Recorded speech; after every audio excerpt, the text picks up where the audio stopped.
Que Deus então nos abençoe. Queridos, eu gostaria muito que você abrisse a palavra de Deus no livro de Mateus, no capítulo 13, porque nós vamos dar sequência, e quem esteve aqui desde o sábado está acompanhando uma série de exposições que eu estou fazendo no texto de Mateus capítulo 13.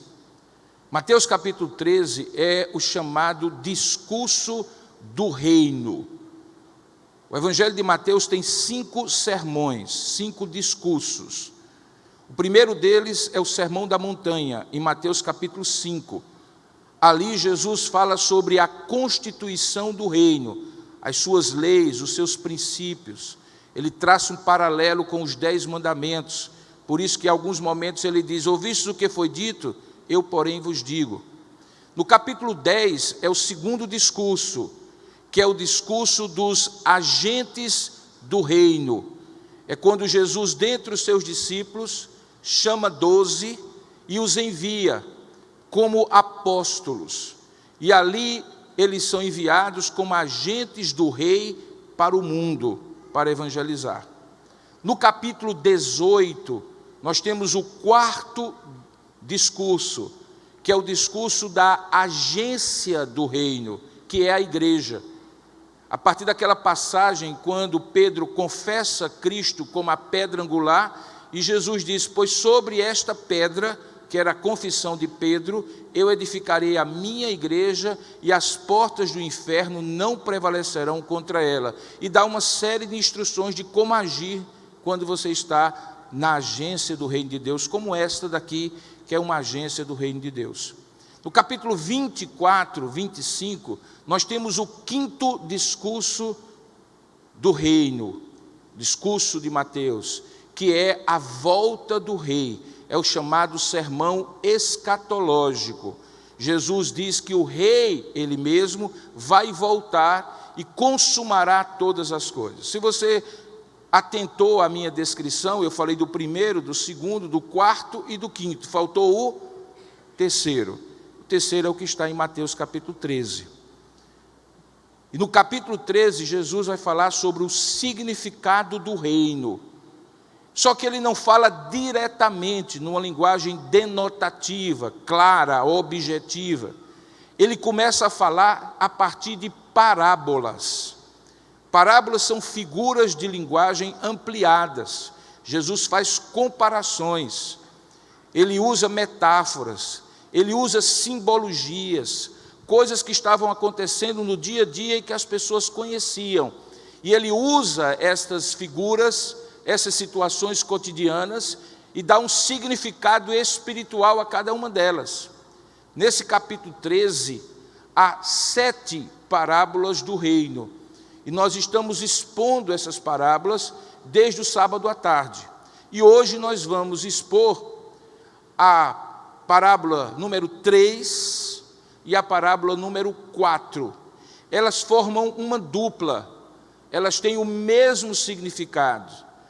E é importante que você compreenda, porque este significado é o que explica como um pequeno começo do reino transformou-se nesta grande igreja de Cristo espalhada na terra. Então nós vamos ler essas 2 parábolas e nós vamos ouvir aquilo que Deus tem para nós. Abra então em Mateus capítulo 13, nós vamos ler a partir do verso 31, primeiramente a parábola do grão de mostarda e depois a parábola do fermento.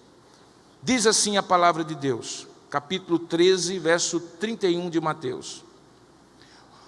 Outra parábola Jesus lhes propôs, dizendo: o reino dos céus é semelhante a um grão de mostarda, que um homem tomou e plantou no seu campo, o qual é, na verdade, a menor de todas as sementes, e crescida é maior do que as hortaliças, e se faz árvore, de modo que as aves do céu vêm aninhar-se nos seus ramos.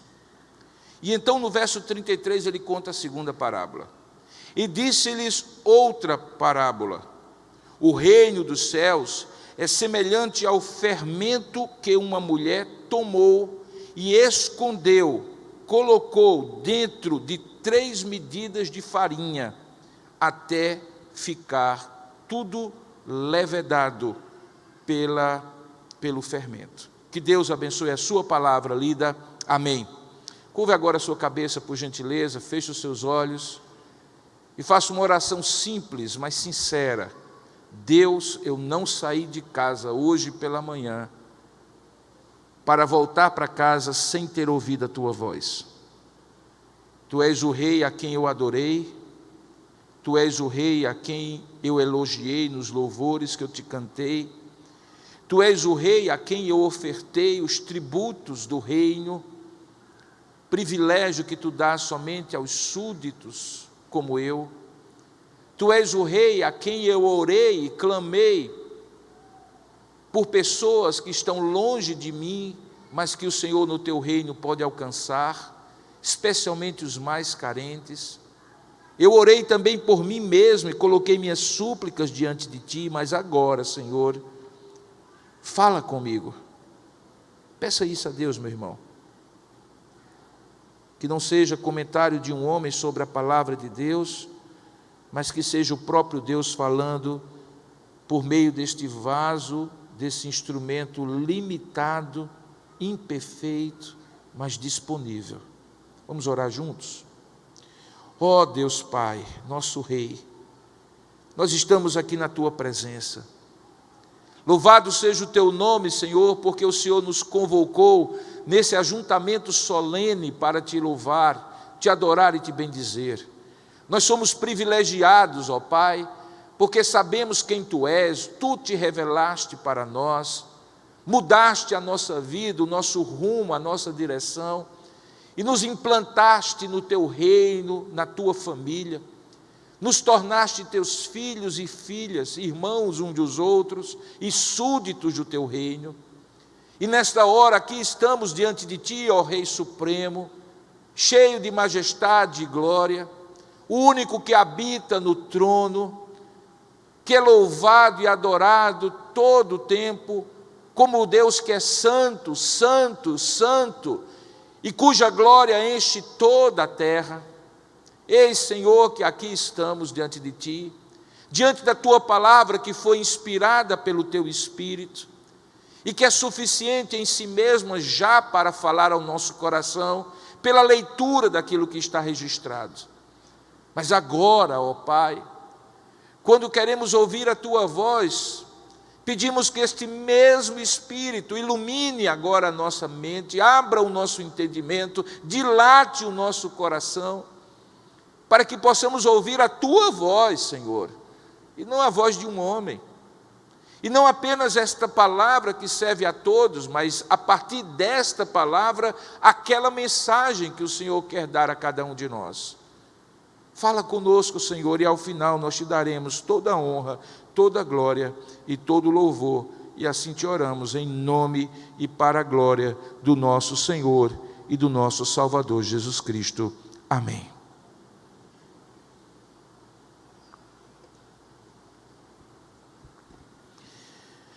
Eu sempre fico muito surpreso quando eu vejo algumas coisas da vida natural e da vida espiritual que começam bem pequenas. Mas nenhuma delas, seja uma pequena loja que se torna uma grande rede de supermercados, seja um único homem que transforma toda uma nação com suas ideias, nenhuma delas, e outros exemplos eu daria, é mais maravilhoso do que olhar para trás, há pouco mais de 2024 anos, e imaginar que no lugar obscuro do Império Romano, numa época onde as comunicações eram difíceis, os povos brigavam por qualquer coisa e guerras homéricas aconteciam, com línguas as mais diversas, com diferenças culturais as mais distantes umas das outras, um pequeno grupo de 12 homens, escolhido por um rabino que não tinha formação acadêmica em nenhuma escola rabínica, vindo de uma região que era a menos religiosa de Israel, onde a cultura greco-romana dominava.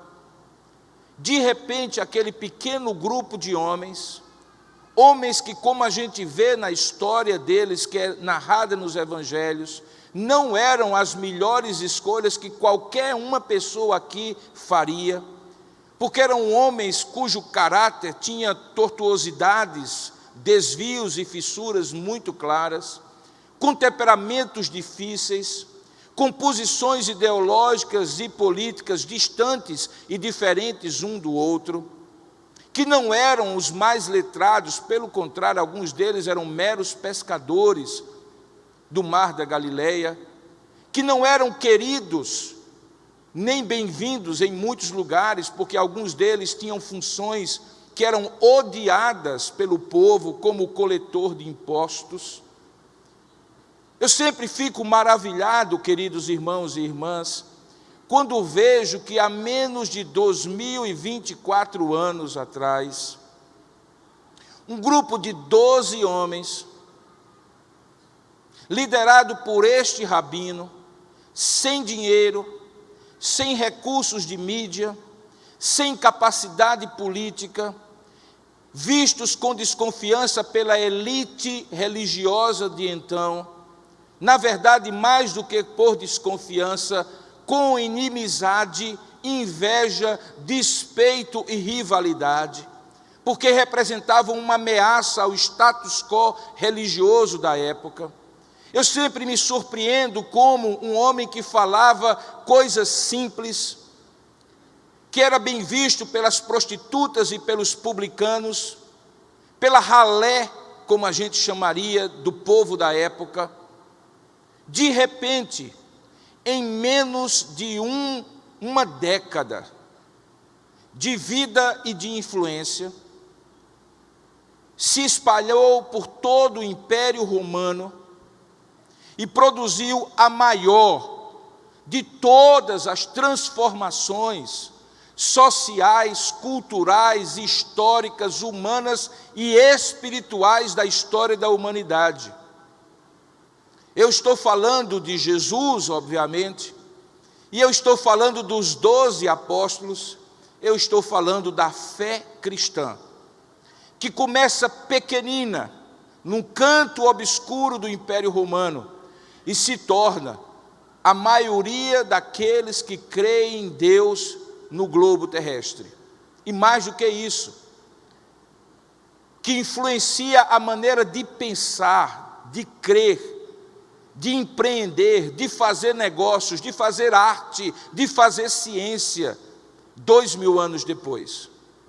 Porque, irmãos e irmãs, nós vivemos num país colonizado por cristãos. E talvez para nós não tenhamos a dimensão, como se estivéssemos num outro país e nos víssemos de fora para dentro, do que representou a fé cristã em 2000 anos de história. Eu falei na minha saudação da contribuição da fé cristã para o mundo cultural e acadêmico. Mas eu poderia falar para a própria criação de renda, de cultura, de arte e de todas as dimensões da vida humana influenciadas diretamente pela fé cristã, sem nem entrar no aspecto religioso. Só para vocês terem uma ideia, se calcula que no ano passado, apenas no Brasil, organizações não governamentais, cristãs ou de orientação cristã, movimentaram recursos para mais de 30 bilhões de reais nesse país em ajuda social, cultural, educacional, medicinal e social.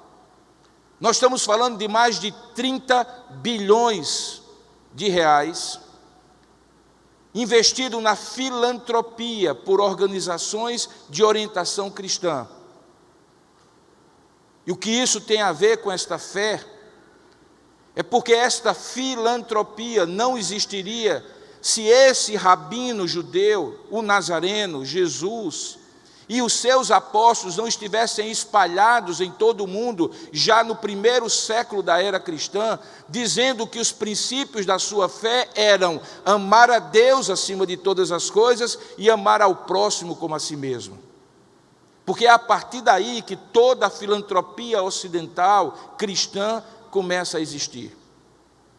Eu fico sempre impressionado quando um casal, para falar da instituição que eu represento, chega no Brasil em 1868, ainda na época do Império, e se aloja numa cidade como São Paulo, que hoje tem 18 milhões de habitantes, numa época em que ela tinha apenas 24 mil pessoas.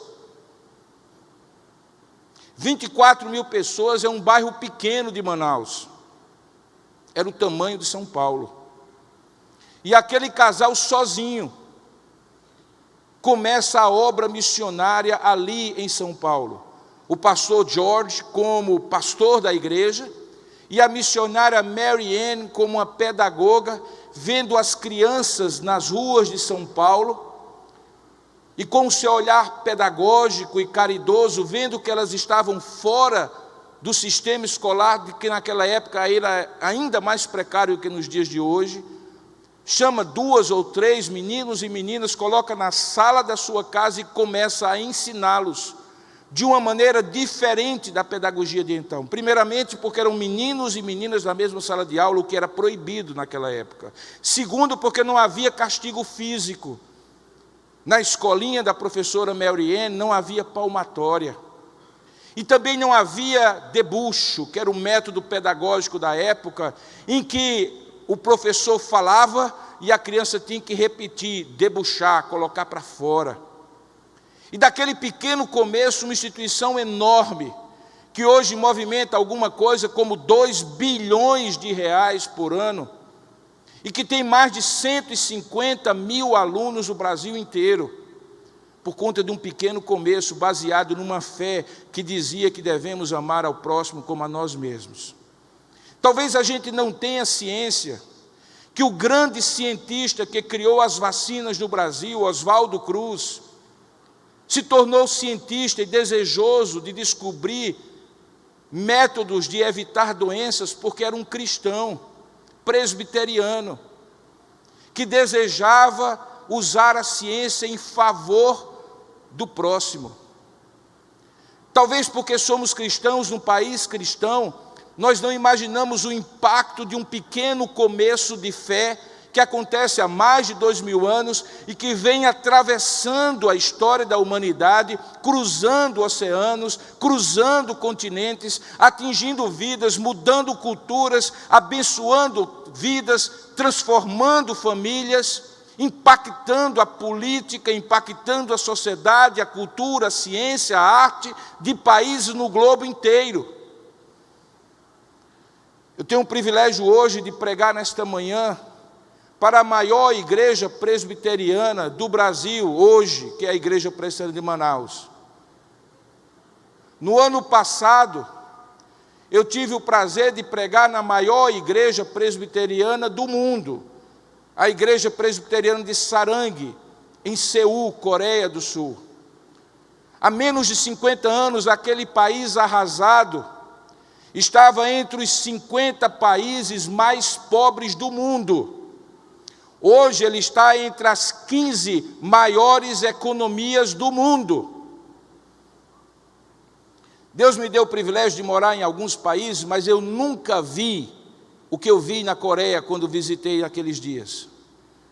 Um país educado, com pessoas que falam fluentemente a língua deles e mais o inglês nas ruas, gente que nos atende sem nenhuma dificuldade. Tecnologia embarcada em todos os processos. E quando se pergunta o que aconteceu que tirou um país de ser entre as 50 piores economias mais pobres do mundo para as 15 mais ricas do mundo, as pessoas apontam 2 razões. A primeira delas, um investimento maciço na educação básica, porque a educação é a ferramenta mais poderosa para transformar a realidade de uma nação. Mas elas apontam a grande razão por trás daquela educação. É que hoje, a cada 10 coreanos, 6 são cristãos. E desses 6, 4 são presbiterianos. Então, quando junta educação e evangelização, um país muda, uma cultura é impactada, famílias são transformadas, vidas são totalmente revolucionadas. E às vezes isso começa como uma escolinha da professora Mary Ann, ou com 12 apóstolos na Galileia.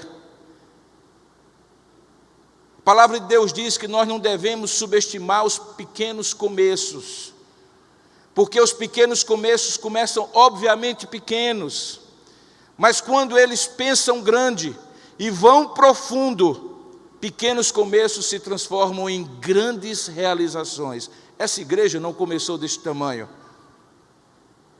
Essa igreja começou pequenininha. E ainda hoje ela se fundamenta em pequenos grupos. Esta é a grande celebração do domingo. Mas durante a semana, grupos familiares espalhados aqui em Manaus, nas várias regiões e nas comunidades ribeirinhas, são as veias e as artérias onde o sangue desta igreja flui e a bênção do seu Espírito também. Porque pequenos começos trazem grandes realizações. Nós conseguimos observar isso na história, na realidade de uma igreja, na transformação de um país, no impacto da ciência, cultura, artes e sociedade em 2000 anos de história. E é justamente sobre isso, e é justamente esse tema que fala essas duas parábolas.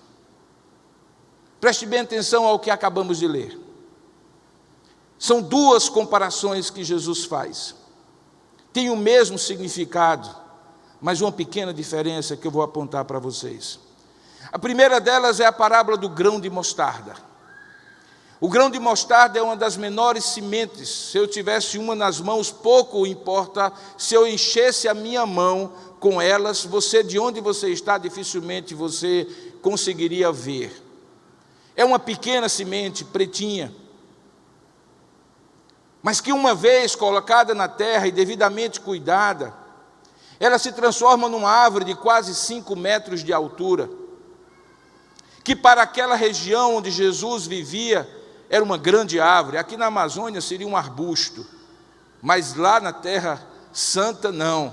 Uma árvore de 5 metros, com uma copa aberta, é o lugar ideal para as aves dos céus e os animais se abrigarem debaixo delas em busca da sombra que alivia o calor. E é justamente porque aqueles discípulos que estavam com Jesus, e o próprio Jesus sabia dessa realidade, quando ele foi falar sobre o reino de Deus e comparar o crescimento exponencial que o reino de Deus teria, a partir daquele pequeno começo, ele disse, vai ser como um grão de mostarda.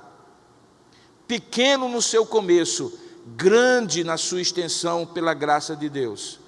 E de fato isso acontece. O texto diz que aquele grão de mostarda se torna uma árvore frondosa e debaixo da sua copa as aves dos céus vêm se abrigar. O reino dos céus é um lugar onde a gente se abriga da tempestade deste mundo, que é um reino parasitário, cujo príncipe nós sabemos quem é, e que nos escravizava como no império das trevas. Mas diz a palavra que o Senhor nos libertou do império das trevas e nos transportou para o reino do Filho do seu amor, debaixo desta árvore frondosa, representada pela árvore do grão de mostarda.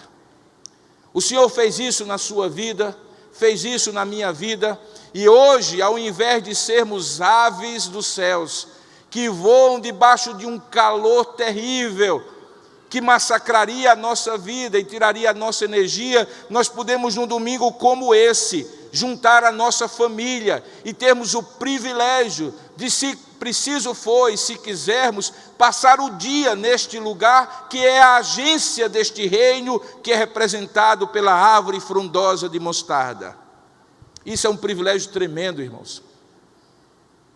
Estar aqui, fazer parte de um pequeno grupo, confessar Cristo como Senhor, participar de um evento, colocar os seus dons, os seus talentos, o seu tempo, o seu tesouro nas mãos desse rei, porque você foi resgatado do império das trevas e transportado para o reino do Filho do seu amor, deixou de ser uma ave errante, peregrina, migratória, e agora tem um lugar onde você pode repousar, restabelecer suas forças, se aglutinar a outras, crescer juntos e servir a este rei juntos. É um grande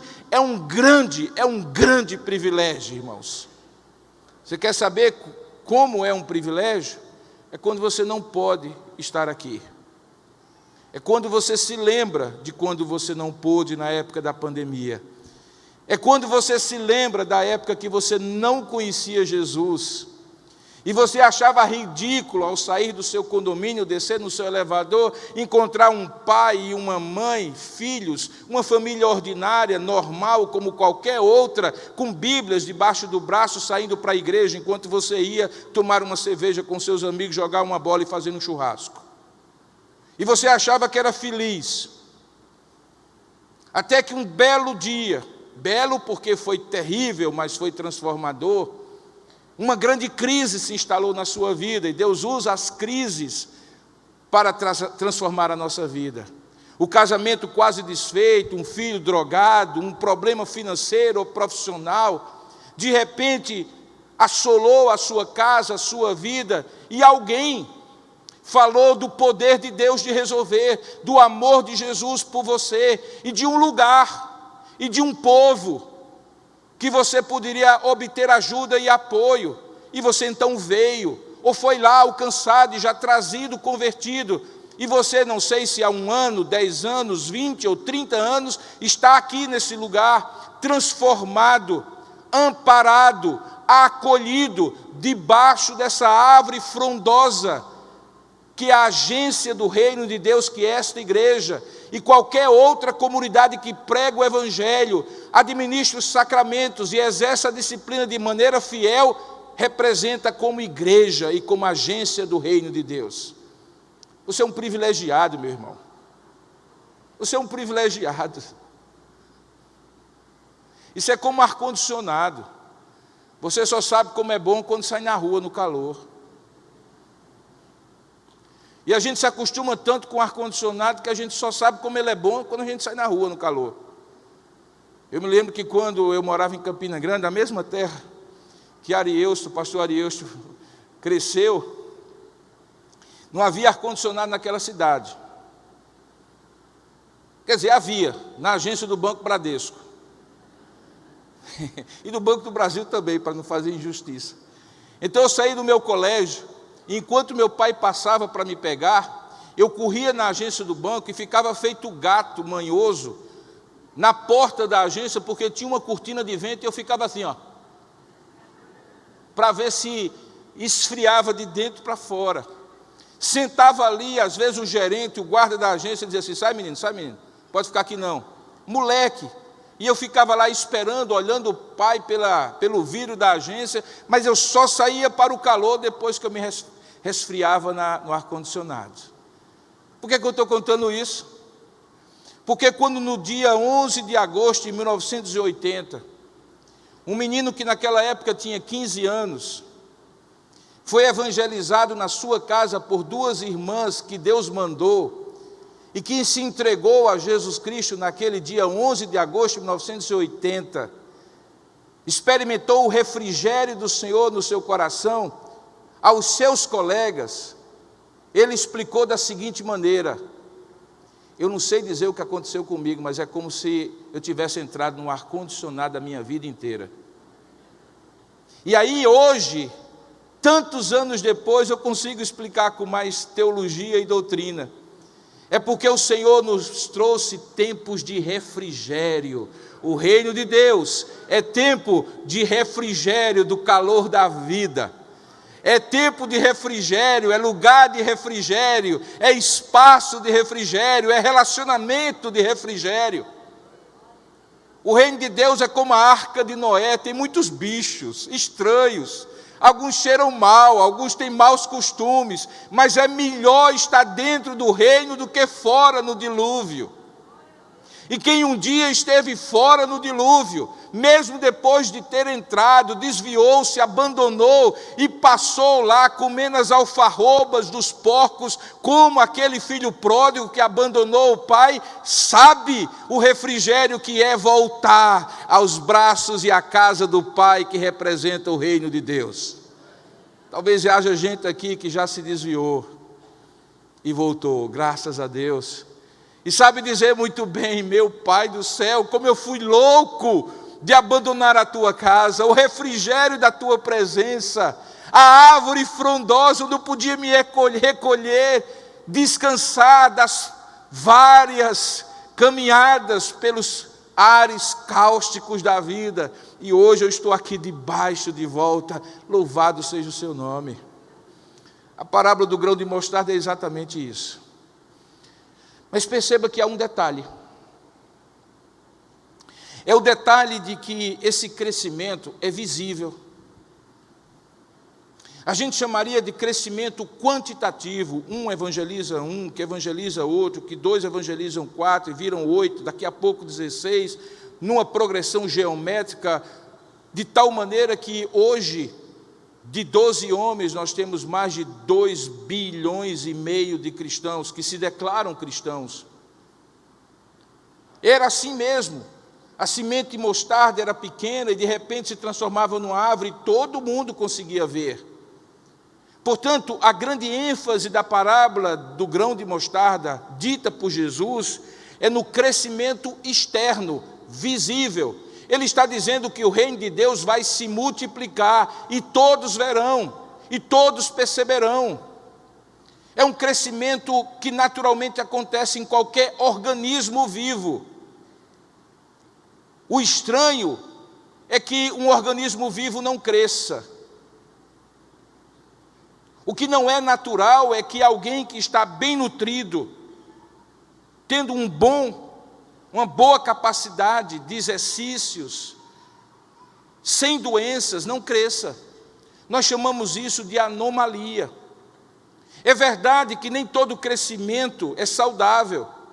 Existe crescimento patológico. O câncer é o crescimento desenfreado de células malignas. Mas este crescimento é um crescimento saudável. E a ênfase desta parábola é sobre este crescimento saudável. Deus quer que cresçamos. E Ele dá o método. Ele disse assim aos seus apóstolos, estes mesmos que ouviram a palestra da parábola, quando ele já havia morrido, ressuscitado e estava para ser assunto aos céus, e alguns deles perguntaram aos anjos que estariam acompanhando o Senhor Jesus ser assunto aos céus, e na presença deles perguntaram: Senhor, quando será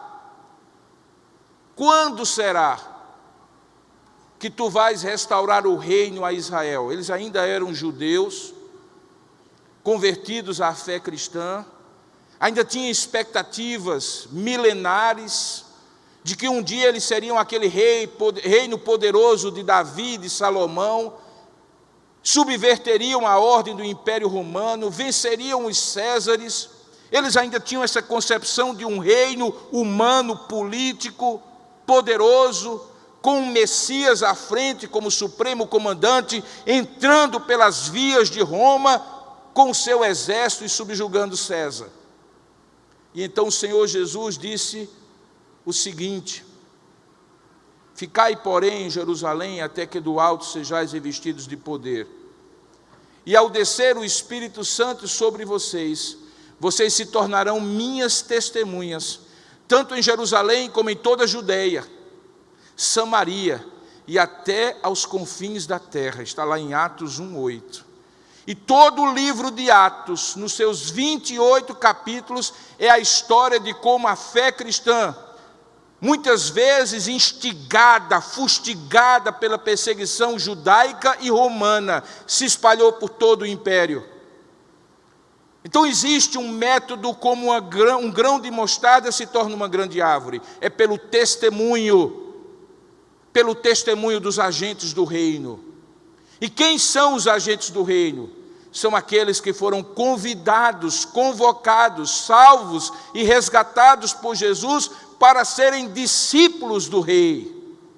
Discípulo é aquele que segue no mesmo patamar, caminho e trilha, nos mesmos passos do rei. Discípulo é seguidor, é confiante na direção do mestre, é obediente às instruções do mestre. Mas eis que Deus não quer apenas discípulos. Ele também diz: ide por todo o mundo e pregai o evangelho a toda criatura. Deus quer tornar discípulos agentes, apóstolos, enviados. E há lugares aqui em Manaus em que você está, que nenhum pastor dessa igreja entra, mas você está. Há pessoas em Manaus que nenhum pastor dessa igreja conhece, mas você conhece. É você que é o agente do reino lá. E o método desse grão de mostarda se tornar uma grande árvore é por meio do seu testemunho. Testemunho não é pregação, queridos irmãos. Você não precisa ir para o seminário, aprender homilética, hermenêutica, exegese, todas as disciplinas da formação sólida que um pastor presbiteriano precisa ter. Aí é outro ministério. Deus chama alguns para ele, mas Deus chama a todos vocês para serem testemunhas. E testemunha é dizer o que você viu e o que você ouviu do seu mestre e do seu rei. Só conte, só conte, só diga: Deus é assim, eu tenho o conhecido, Ele tem se revelado a mim como este Deus, e Ele tem me dito isto acerca dele. Ele também é assim porque Ele tem feito isso na minha vida. Abra a boca, meu irmão, você é agente do reino para ser testemunha do rei. E é assim que grão de mostarda se torna árvore frondosa. Mas veja que a segunda parábola tem uma diferença. Se a primeira, o grão de mostarda, se torna uma árvore visível e é possível ver o desenvolvimento dela crescendo, crescendo, crescendo, crescendo, até se tornar a árvore, na segunda parábola o crescimento é oculto. Veja o que é que diz o texto. Diz assim: o reino dos céus, verso 33 de Mateus 13, o reino dos céus é semelhante ao fermento. Tem alguém aqui que cozinha? Quase todo mundo cozinha hoje, até os homens cozinham, né? Na verdade, eu tenho dito aos jovens da minha igreja: não diga para a sua namorada que você cozinha, porque nunca mais você vai ver um feijão com arroz feito por ela, meu amigo. As mulheres são inteligentes, descobrem que os homens agora aprenderam a cozinhar e gostam de cozinhar, então elas dizem assim: meu amor, foi tão gostoso. E aí o bobão diz assim: que bom, meu amor, vou fazer de novo. E aí da segunda vez que ele faz, ela diz: meu amor, está mais gostoso ainda. E aí daqui a pouco, quando ele casa, e ele acorda, pensando que vai receber um café, a abençoada, que é muito mais inteligente do que o homem, tanto para o bem como para o mal, nesse caso para o bem, porque o homem também é bicho preguiçoso, às vezes quer tudo na mão. De repente, diz assim: meu amor, você não vai fazer o café não? Ô, meu amor, seu café é muito melhor do que o meu, vá lá. Então, na época em que todo mundo hoje cozinha, e que aquela velho preconceito de que cozinha é lugar de mulher, coisa absurda, cozinha é lugar de todo mundo que tem fome, viu? Porque para comer tem que preparar, né? Então, naquela época, nessa época de hoje, que todo mundo cozinha, todo mundo sabe o efeito de um fermento. Minha filha, do meio, que é a única filha que eu tenho casada, tenho 2 meninos, o mais velho e o mais novo, que são solteiros, ela mora em Colorado. E ela todos os dias, mas literalmente todos os dias, faz uma videochamada com a mãe, e ficam trocando figurinhas de receitas. E agora a onda dela é fazer levedura natural. Você sabe o que é? É criar o bichinho que faz a massa crescer. Porque se você comprar fermento royal, sabe aquele vermelhinho? Aquilo é artificial. Mas tem um fermento que é natural, e ela resolve fazer os pães, os bolos dela com fermento natural. Então, de vez em quando, ela interrompe a chamada: espera aí, manhã, que eu vou dar uma olhadinha para ver se os bichinhos cresceram. E vai lá, dá uma olhadinha, e às vezes passa dias e dias naquele fermento. O que acontece é que o fermento trabalha de dentro para fora. E essa é a grande diferença da parábola do fermento em relação à parábola do grão de mostarda. Jesus então está falando de dois crescimentos, um numérico, visível, quantitativo, que é representado pela parábola do grão de mostarda, e que nós todos vemos, quando vemos multiplicados os ministérios da igreja, as pessoas e as famílias que frequentam, participam, se integram e servem na igreja, as congregações, as comunidades que vão aumentando, as igrejas que vão sendo plantadas, os missionários que vão para vários lugares do mundo e plantam igrejas, tudo isso é visível. Mas existe um crescimento que acontece aí dentro, meu irmão, aí, ali, minha irmã, dentro de você. É um crescimento invisível, é um crescimento de dentro para fora, é o crescimento do fermento.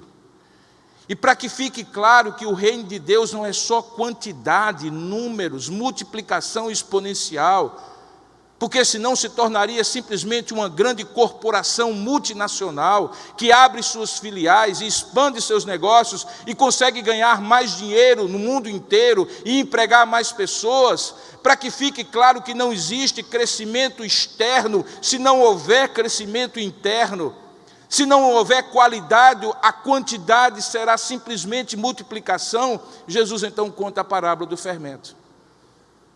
E ele usa de um recurso muito simples. Todos os discípulos que estavam ali, certamente alguns deles acompanhados de suas mulheres, de suas esposas, ou mesmo convivendo em casa, sabiam a ideia do que era o fermento. Se coloca no meio da massa e se esquece. Diz que a massa tem que dormir. Tem gente até que canta uma musicazinha para que os bichinhos fiquem ali animados e cresçam mais rápido. E a massa, de repente, colocada para descansar, para dormir, era pequena, de repente começa a inchar, e aquilo fica enorme. E depois pode ser dividida e transformada em pão, em biscoitos e em outros tipos de alimentos. É um crescimento que não se vê, é um crescimento interno, é um crescimento qualitativo, orgânico, natural. É aquele crescimento que o Senhor Deus usa o apóstolo Paulo para nos estimular ao dizer assim: desenvolvei a vossa salvação com temor e tremor. Porque a salvação já nos foi dada, mas é preciso ser desenvolvida, amadurecida, senão nos tornamos eternamente crianças espirituais, nos tornamos eternamente imaturos espiritualmente. Se você conhece hoje da Bíblia o que você conhecia há 10 anos atrás, quando você começou a sua vida cristã, você não está crescendo, você está estagnado, o fermento da palavra não está produzindo efeito. Se você hoje ora menos do que você orava 10 anos atrás, você está espiritualmente estagnado, o fermento da oração não está produzindo o crescimento interno da sua vida. Então, para que essa mostarda cresça e externamente seja visto por todos, essa igreja expanda-se, é preciso que cada membro dessa igreja, como um pão levedado, um pequeno pedaço de pão debaixo do efeito do fermento da palavra, da oração, do serviço e da comunhão, dos meios de graça, cresça na graça e no conhecimento do Senhor. Senão você fica raquítico na sua fé. Eu costumo dizer que a diferença de uma criança para um adolescente, de um adolescente para um adulto, é simples de entender. Não tem a ver com tamanho, tem a ver com maturidade. E maturidade é diferente de tamanho. O sujeito pode ser grandão como for e ser um menino na cabeça e nas atitudes.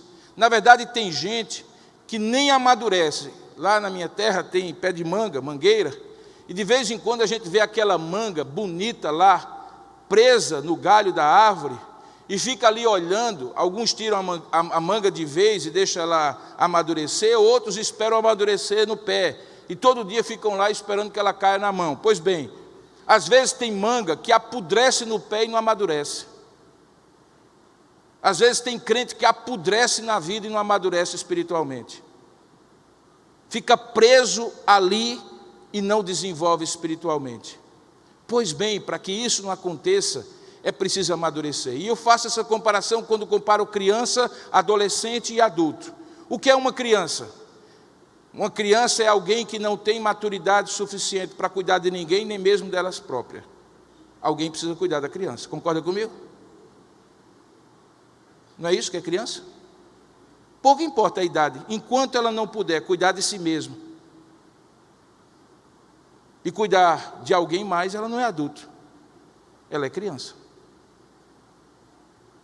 Um adulto é alguém que cuida de si mesmo e cuida de pelo menos mais uma pessoa, porque a maturidade é o que nos permite sair de nós mesmos e cuidar não somente de nós, mas cuidarmos do outro. O que é um crente maduro? Não é aquele que entra todo domingo por aquela porta, senta, oferece o seu culto e vai embora para casa. Mas é aquele que vem, oferece o seu culto e diz assim para o Senhor: eis-me aqui, Senhor, o que é que o Senhor quer que eu faça pelos outros? Porque ele começa a cuidar dos outros, ele começa a amadurecer na fé e na caminhada com Deus. Aí você deve estar com curiosidade: e o adolescente? O adolescente é aquele que pensa dele, que cuida de si mesmo e que cuida de alguém. Na verdade, não cuida de ninguém. Desculpa os adolescentes. É só uma brincadeira. O adolescente, ele começa a cuidar de si mesmo. Ele começa a cuidar de si mesmo. E ele experimenta o peso de ser adulto quando ele começa a cuidar de mais alguém. E aí, às vezes, ele quer voltar a ser criança, onde ele só se importava com a vida dele e o mundo girava ao redor dele. Eu digo que tem alguns cristãos que, apesar de passagem do tempo, ainda são crianças. E apesar da passagem do tempo, ainda são adolescentes. Deus quer cristãos maduros, adultos. E sabe qual é o modelo? Cristo. O apóstolo Paulo dizia que sofria dores de parto por aqueles irmãos das igrejas que ele tinha fundado, até que Cristo fosse formado neles, e eles atingissem a estatura de varão maduro, de um homem maduro, que era representado pela maturidade completa, integral e perfeita de Jesus Cristo. Qual é o seu alvo? É você ser tão semelhante a Cristo, que quando as pessoas olharem para você, relembre a elas a pessoa de Cristo, o caráter de Cristo, a vida de Cristo, as palavras de Cristo.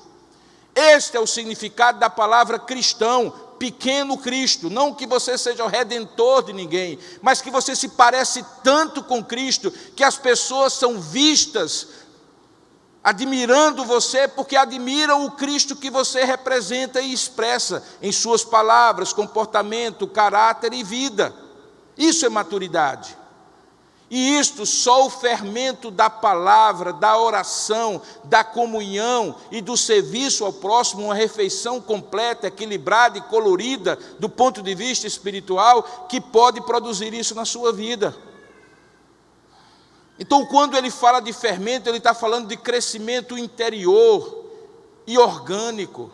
E aí nós encontramos os 3 significados de um corpo vivo que cresce. Ele cresce internamente, ele cresce nos seus relacionamentos orgânicos com Deus e com o próximo, e ele cresce na multiplicação do seu testemunho.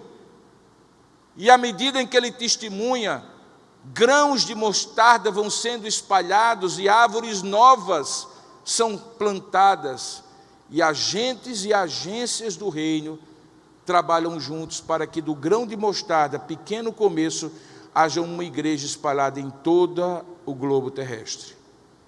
Portanto, essas 2 parábolas falam do crescimento do reino. O crescimento interno e o crescimento externo. O crescimento orgânico e o crescimento numérico. O crescimento que cada um de nós é desafiado a crescer. Como fazer isso? Eu sempre fico me perguntando, quando eu termino de pregar, num domingo como esse, lá na minha igreja ou em qualquer outra igreja, o que é que as pessoas vão fazer na segunda-feira de manhãzinha com o meu sermão que eu preguei no domingo? Porque a pior coisa que pode acontecer hoje pela manhã, irmãos, ou amanhã, hoje à noite, é você sair e dizer assim: Deus falou, que mensagem, maravilha. E aí alguém do lado perguntar: e aí? E aí você diz: e aí o quê? E aí até próximo domingo, né? No próximo domingo, eu estendo meu braço e Deus faz uma transfusão de sangue, e aí eu aguento mais uma semana de vida. Para muitos cristãos, o domingo é uma transfusão de sangue. E a semana não tem nada a ver, desconectada com o domingo. De segunda a sábado é outra história. Deus não quer isso para você, meu irmão. Deus não quer isso para você. Por isso a pergunta é: como isso acontece? A palavra de Deus nos ensina que Deus colocou meios pelos quais a graça dele nos faz crescer. Se é para crescer na graça e no conhecimento de Deus, existe um currículo, existe um professor, existe um método, uma pedagogia, uma didática, que na nossa teologia presbiteriana se chama meios de graça. Você já ouviu essa expressão? Quantos ouviram a expressão meios de graça aqui? Tem alguns que não ouviram, então vou dizer. Meios de graça não são a graça. E é muito simples entender. Eu estou aqui falando com um instrumento que hoje é sem fio, um microfone sem fio. Existe uma onda que está saindo daqui, que está sendo captada pelos amplificadores, pelos equalizadores ali da mesa de som, e enviada de volta, aí sim, por meio de fios. Sem esses fios, não há a transmissão do som. Os meios de graça são os fios pelos quais a graça é transmitida de Deus para o homem. Quais são elas? 4. Pelo menos 4. Existem outras disciplinas espirituais que podem ser considerados meios de graça. Mas como é que você cresce? De dentro para fora e de fora para o mundo, por meio do seu testemunho. Primeiramente, por meio do fio, do meio de graça chamado palavra. Palavra. Palavra. Palavra. Queridos, a palavra não é apenas um livro escrito no papel com tinta. Palavra é quando o Espírito de Deus pega este livro inspirado, inerrante, suficiente e autoritativo, que é a Bíblia Sagrada, a revelação de Deus, e faz isso aqui pular para o seu coração. E você ler esse texto e diz: Deus está falando a sua palavra para mim. Tem gente que conhece a Bíblia 10.000 vezes mais do que eu e você. Há teólogos que estudam esse texto nos originais, fazem exegese profunda, e apesar disso eles não ouvem a palavra de Deus. Acreditem vocês, há teólogos que são ateus. Estudam a Bíblia como estudam um manuscrito antigo qualquer. Mas a palavra de Deus para nós é aquela palavra que nos faz ouvir Deus. Só que a gente tem que ler para ouvir. Meus filhos, quando eram pequenos, que tinham dificuldade de ir para a escola, não quero ir para a escola, não quero ir para a escola, eu dizia assim: não precisa ir não. Às vezes eu usava um tratamento assim, né? Não estou dizendo que você deve usar com o seu filho, não. Estou dizendo: não precisa não. O problema é que você vai ficar burro. Como assim? Diz que é ruim. O ruim não é ir para a escola. O ruim é ficar ignorante, filho. O ruim é ficar ignorante. Eu não estou dizendo que uma pessoa que não pôde ir para a escola é ignorante. Às vezes existe outra escola, a escola da vida. Mas eu tenho certeza que essas pessoas, se pudessem, teriam ido para a escola. E aí eu dizia assim para eles: bom é aprender.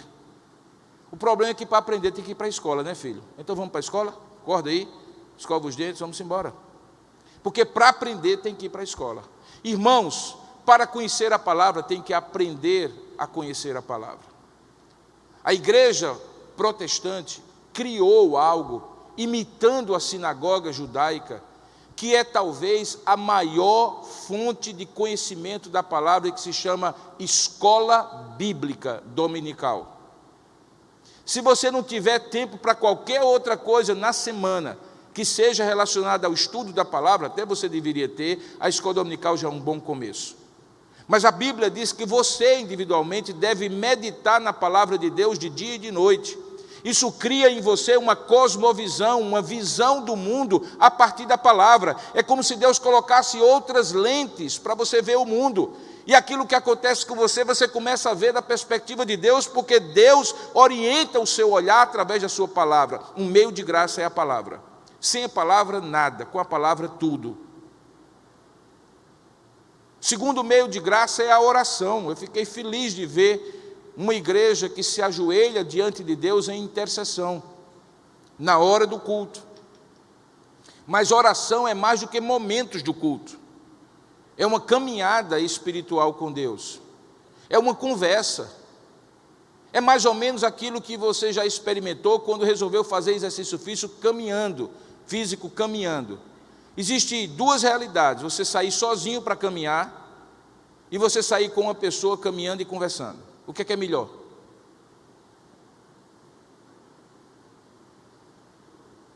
O que é que torna mais leve uma caminhada de alguém? É caminhar sozinho ou caminhar com alguém? Oração é caminhar com Deus, irmão. E não é à toa que Jesus sempre ensinava caminhando. E é gostoso caminhar e orar. Imagine, creia, confie que Deus está ali caminhando com você de manhãzinha cedo, quando você sai para fazer o exercício, e você conversa com Ele. O único problema é que o pessoal vai achar que você está ficando maluco. Mas o pessoal já acha, porque você crê em Deus, e crer em Deus é uma maluquice nos dias de hoje.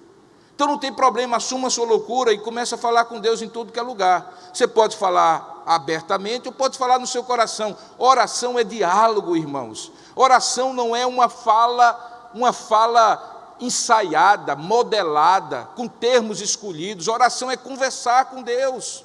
E quando a gente conversa com Deus, a graça de Deus flui para nós. Então o segundo meio de graça é a oração. Eu costumo comparar palavra e oração com o prato mais delicioso que nós temos na nossa culinária, que é feijão com arroz. Eu não sei você, eu como feijão com arroz de manhã, de tarde e de noite. Gelado, quente, salgado, doce. Não tem combinação melhor, feijão com arroz. Mas a minha mulher que está fazendo nutrição, ela é dentista aposentada, ela resolveu fazer nutrição. E você já imagina como um sujeito que gosta de comer como eu, está passando em casa, né? Porque quando ela começou o curso, antes dela receber a lista de livros, ela já estava passando dieta para mim. Então estou sofrendo muito, ore por mim, meu irmão, está difícil lá em casa. Toda comida que eu coloco no prato, ela dá uma aula. E toda comida que eu resolvo não comer, ela diz: você sabe o que você está perdendo? Eu estou brincando, ela é cuidadosa comigo. Então toda comida tem que ter cor, não é verdade? Não é isso que o pessoal diz? O seu prato tem que ser colorido. Então se for só feijão com arroz, é preto no branco, né? Então tem que ter o que além do feijão com arroz? Tem que ter uma saladinha, né? A saladinha, sabe o que é, irmãos? É a comunhão. Tem verde, tem vermelho na igreja. Não interprete de outra forma, viu? Por favor. Tem folhas e tem tomate, tem legumes. Isso é igreja, é comunhão. É quando você coloca o colorido na sua vida. Deixa eu lhe dizer uma coisa. O ferro se afia com o ferro. E essa pessoa que tem do seu lado aí, se ela for crente e você também, vá se preparando, ela vai morar eternamente com você. Vai ficar melhor, porque lá você também não será pecador e ela também. Mas por enquanto, cresça na graça da comunhão. Quando eu penso na relação que Deus nos coloca como família, para expressar a igreja, eu me lembro da minha família. Todo mundo que tem irmão sabe como é a briga, porque um usa a camisa do outro, sem pedir. Deixa o banheiro sujo. Na época em que os filhos tinham menos mimimi, e nós podíamos dormir no mesmo quarto, em 4 beliches, quem tinha filhos, muitos, tinha que compartilhar os espaços. Hoje, cada um quer o seu quarto, sua televisão e seu computador, e a pergunta que eu faço é, sem esta comunhão familiar, a família está melhor hoje do que era antes? Não, queridos. Então Deus nos coloca tudo junto e misturado num lugar chamado igreja, porque é uma salada de verduras de todos os tipos, de hortaliças de todos os tipos, de legumes de todos os tipos, para nos dar sabor e colorido na vida. A comunhão, irmãos, nos ensina a ser mais humildes, a sermos mais tolerantes, a sermos mais solidários, a sofrer a dor do outro, a nos alegrar com a alegria do outro. Igreja é uma bênção. Por mais difícil que seja a convivência, é a salada da refeição equilibrada. E aí vem o outro e quarto elemento, o meio de graça, com o qual eu vou encerrar. Precisa de uma proteínazinha, né? Precisa, pode ser um frango, pode ser um peixe, pode ser uma carne, mas precisa de uma proteína.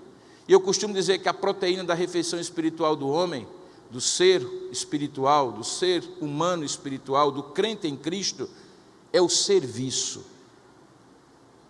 Irmãos, quem não vive para servir, não serve para viver.